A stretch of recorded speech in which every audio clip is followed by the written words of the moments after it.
So আমি একজন রোগীর কথা বলতে পারি। উনি একজন হাই অফিসিয়াল একটা প্রমিনেন্ট ব্যাংকের।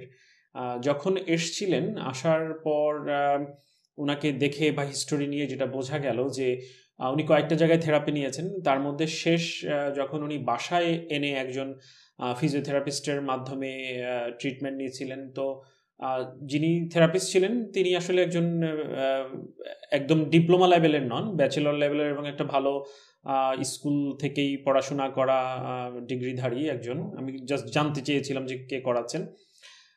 এনিওয়েজ, ও ট্রিটমেন্ট করার পরে জানা গেল যে আমি যখন ওনাকে ট্রিটমেন্ট করতে গেলাম, নাড়িয়ে চাড়িয়ে চেক করতে গেলাম, খুবই অল্পতেই ওনার ব্যথা করছে।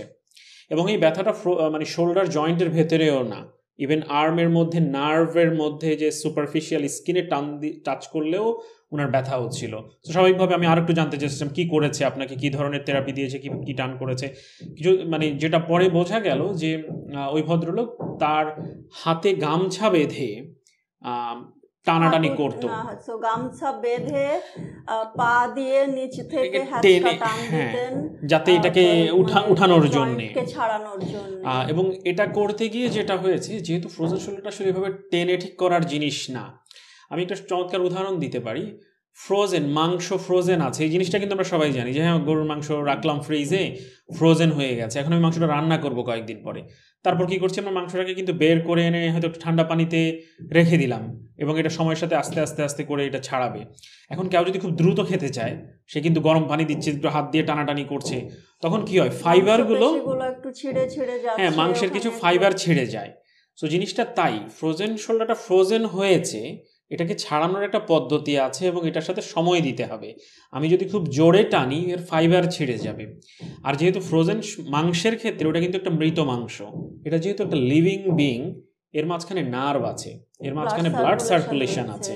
সো আমি যখন এটা হাঁটছি, আমি কিন্তু লিভিং নার্ভকে ড্যামেজ করছি, লিভিং মাংসপেশি বা যেই রক্ত সার্কুলেশনের মধ্যে হ্যাম্পার হওয়ার ভয়গুলো রয়েছে। এখানে আসলে মানে এক্ষেত্রে আমি দেখেছি হয়তো দুইটা জিনিস কাজ করে। এর একটা হলো যে পেশেন্টের দিক থেকেও তাকে আসলে পেশেন্ট বা ধৈর্যশীল হতে হবে, কারণ আমরা আসলে অধিকাংশ সময় আমরা মনে করি যে আমি যাব, 1-2 দিনে আমার ব্যথা, আমার সমস্যা সমাধান হয়ে যাবে।